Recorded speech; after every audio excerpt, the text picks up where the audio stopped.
Good morning. मैं Rajeev Dubey, department of history, intermediate, Jamshedpur cooperative college, Jamshed.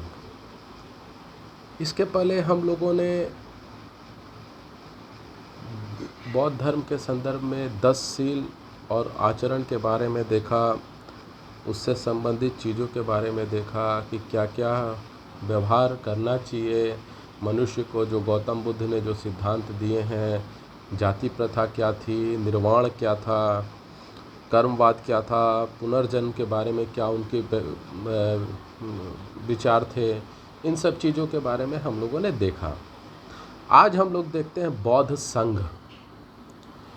बौद्ध संघ, महात्मा बुद्ध ने सबसे पहले 5 ब्राह्मणों को शिष्य बनाया था और धर्म प्रचार में संघ की एक बहुत महत्वपूर्ण भूमिका रही है बौद्ध धर्म के प्रचार में। तो जो 5 शिष्य ब्राह्मण शिष्य थे, कौंडिन्य, बप्पा, भादिया, महानामा और असागी, ये 5 शिष्य थे। इन्हीं को साथ लेकर, यानी इनके साथ ही सबसे पहले गौतम बुद्ध ने संघ की स्थापना की। संगठन, जो संघ जो होता है, संघ जो नाम है, संघ का मतलब ही होता है गणतंत्रात्मक प्रणाली। ये संघ शब्द का मतलब ही वही होता है।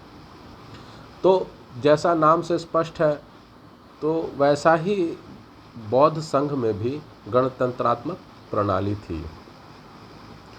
संघ में जो भिक्षु होते थे, उनको नियमों का पालन कड़ाई से करना अनिवार्य था, जिसमें 10 सील जो दिया गया था, अहिंसा, सत्य, अस्तेय, चोरी नहीं करना, अपरिग्रह, धन संग्रह नहीं करना, ब्रह्मचर्य, नृत्य व संगीत का त्याग, सुगंधित पदार्थों का त्याग, असमय भोजन का त्याग, कोमल शैया का त्याग और कामनी कंचन का त्याग, इन सभी 10 नियमों का पालन उन बौद्ध भिक्षुओं को करना होता था। प्रातःकाल भिक्षा मांगने एवं दिन में धर्म प्रचार उनकी जीवन शैली थी। यानी सुबह वो लोग भिक्षा मांगना था ताकि भोजन की व्यवस्था हो सके, और उसके बाद दिन भर वो धर्म के प्रचार में जुटे रहते थे, धर्म के प्रचार में लगे रहते थे, बौद्ध धर्म के अच्छाइयों के बारे में लोगों को बताकर जागृत करते थे, और जो उनसे प्रभावित होते थे उनसे जुड़ जाते थे। राहुल सांकृत्यायन के अनुसार गौतम बुद्ध ने संघ में साम्यवादी व्यवस्था को लागू किया था, अर्थात संघ में व्यक्तिक संपत्ति का संग्रह निषेध था। यानी कि संघ में जो व्यक्तिक संपत्ति है, यानी व्यक्तिगत संपत्ति अर्जित करना, वो निषेध था। आप संघ के नाम पर करिए, लेकिन अपने व्यक्ति विशेष के नाम पर, जैसे आज लोग कमाते हैं तो ज़मीन अपने नाम पे खरीदते, घर अपने नाम पे, गाड़ी अपने, वो आप नहीं कर सकते थे। वैसा कुछ नहीं कर सकते थे। व्यक्तिगत आपको कुछ नहीं करना, जो करना संघ के नाम पे करना है, धर्म के लिए करना है, लेकिन अपने लिए कुछ नहीं करना। ये व्यक्तिक संपत्ति का संग्रह निषेध था। ये जो आर्टिकल है, या ये है मानव समाज, इलाहाबाद 1993 का पृष्ठ 48 से 50 में ये दिया हुआ है। ये बात दिया हुआ है राहुल सांकृत्यायन का।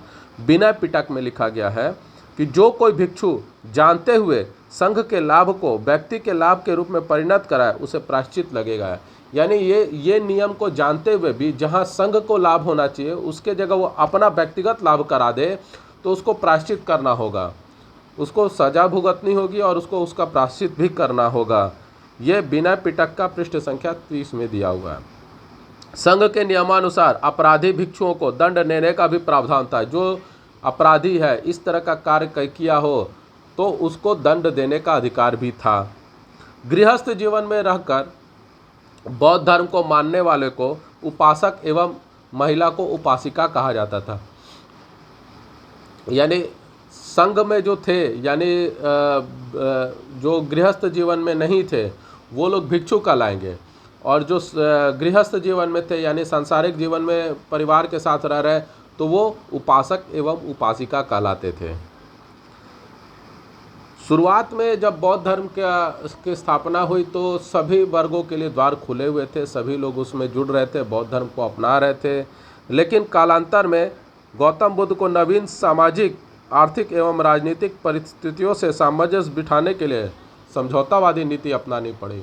यानी जब भविष्य में यानी जब धर्म आगे बढ़ा और सामाजिक उस समय की नया तरीका का जो सामाजिक आर्थिक और राजनीतिक परिस्थितियां थी उससे मेल करने के लिए, उससे सामंजस्य बैठाने के लिए गौतम बुद्ध को भी समझौतावादी रणनीति को अपनाना पड़ा। इसके अंतर्गत बुद्ध ने अल्पवयस्क, चोर, हत्यारों, ऋणी व्यक्ति, राजा के सेवक, दास एवं रोगी व्यक्तियों का संघ में प्रवेश वर्जित करा दिया। वो बौद्ध धर्म को अपना सकते थे, वो बौद्ध धर्म को अपना सकते थे, गृहस्थ जीवन जी सकते थे, परंतु संघ में जो बौद्ध भिक्षुक बनने का जो कार्य होता था वो ये लोग नहीं कर सकते थे। इन लोगों के लिए प्रतिबंध लगा दिया गया है, जिसमें कौन कौन थे?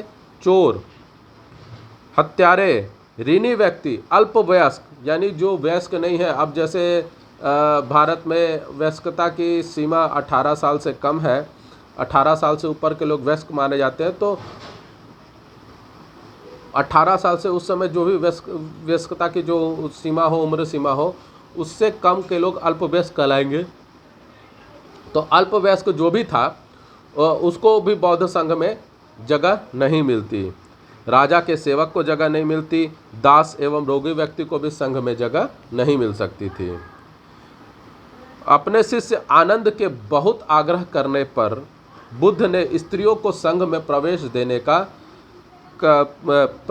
का कार्य किया। साथ में चेतावनी भी दी कि स्त्रियों के प्रवेश से संघ चिरस्थायी नहीं रह पाएगा। यानी कि जो संघ का जो नियम है, बौद्ध भिक्षु वाला जो नियम है, ब्रह्मचर्य का नियम है, स्त्रियों के प्रवेश करने से यह नियम बहुत ज़्यादा दिन तक नहीं रह पाएगा। बुद्ध के अनुयायियों में राजा, धनवान, गृहपति, सामान्य जन, कर्मकार, दास, शिल्पी आदि सभी लोग सम्मिलित थे। यानी हर वर्ग के लोग बुद्ध के अनुयायी बने और बौद्ध धर्म में प्रवेश किया, बौद्ध धर्म को अपनाया। तो इन सब चीज़ों से हमें ये समझ में आता है कि बौद्ध धर्म में भिक्षुओं के लिए अलग नियम थे और बहुत कड़े नियम थे, तो और वहीं थोड़ा गृहस्थ जीवन बिताने वालों के लिए थोड़ा सा नियमों में ढिलाई या उदारता बरती गई थी, लेकिन नियम दोनों में थे। और संघ के नियम तो और ज़्यादा कड़े थे। तो इन सब चीज़ों से एक बौद्ध धर्म को एक अनुशासन मिला और जिसके चलते बौद्ध धर्म इतनी उन्नति कर पाया। अब बौद्ध धर्म में जो संघ था उसकी क्या कार्य प्रणाली थी? संघ की कार्य प्रणाली गणतंत्रात्मक थी, यानी लोकतंत्रात्मक थी, बहुमत से वहाँ फैसला होता था। तो सबसे पहले उसमें कुछ शब्द है, उसका अर्थ है जैसे नत्ति यानी संघ के प्रस्ताव का पाठ, ज्ञप्ति प्रस्ताव से पहले इसकी सूचना। अगर संघ में बैठक हो रही है तो उसको संघ के प्रस्ताव का पाठ पहले दिया जाएगा और प्रस्ताव से पहले ज्ञप्ति दी जाएगी यानी सूचना दी जाएगी। उसके बाद अनुसावन, प्रस्ताव का पाठ किया जाएगा। फिर है छंद, प्रस्ताव पर विवाद की स्थिति में डाला गया मत, यानी अगर बहुमत से फैसला नहीं होगा, मतलब अगर सबके विचार सहमत नहीं होंगे तो फिर मतदान होगा। मतदान में जो बहुमत, जो जिसका बहुमत होगा उसको होगा, उसको छंद कहा गया। आसन प्रज्ञापक, सभा में बैठक व्यवस्था करने वाला अधिकारी, यानी सभा जो हो रही है उसमें बैठक होगी तो बैठक का व्यवस्था करने वाला अधिकारी को आसन प्रज्ञापक कहा जाता था। गुल्हक यानी गुप्त मतदान, जो आज भी होता है।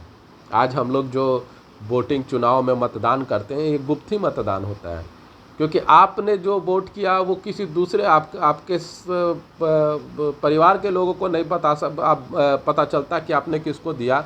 आप भले झूठ बोल दो आपने इसको दिया उसको दिया, लेकिन सच्चाई यह है वो आप भी जानते हो। और वो जहां वोट दिया, आज तो ईवीएम मशीन को पता है आपने किसको वोट दिया। तो ये गुप्त मतदान। फिर विवतक, प्रत्यक्ष मतदान, यानी सामने लोग बैठे हैं, नाम का उद्बोधन हो रहा है, हाँ ये मैं इसका समर्थन करता हूँ, मैं इसका समर्थन करता हूँ, ये हो गया प्रत्यक्ष मतदान। कोरम, सभा की वैध कार्यवाही के लिए न्यूनतम उपस्थित सदस्यों की संख्या, कोरम यानी 20 थी। यानी अगर आपके पास में 40 सदस्यों या 50 सदस्यों की संख्या है तो मिनिमम सभा की कार्रवाई शुरू करने के लिए 20 सदस्यों की उपस्थिति अनिवार्य होगी। उपसंपदा, संघ में प्रविष्ट होने को प्रवज्जा या उपसंपदा कहा जाता था, यानी संघ में जो प्रवेश मिलता था उस प्रक्रिया को प्रव्रज्या या उपसंपदा कहा जाता था। तो आज हम लोगों ने बौद्ध संघ के बारे में देखा, बौद्ध संघ की प्रक्रिया के बारे में देखा। आपको ये वीडियो कैसा लगा? लाइक करें, कमेंट करें, शेयर करें और ज़्यादा से ज़्यादा मात्रा में सब्सक्राइब करें।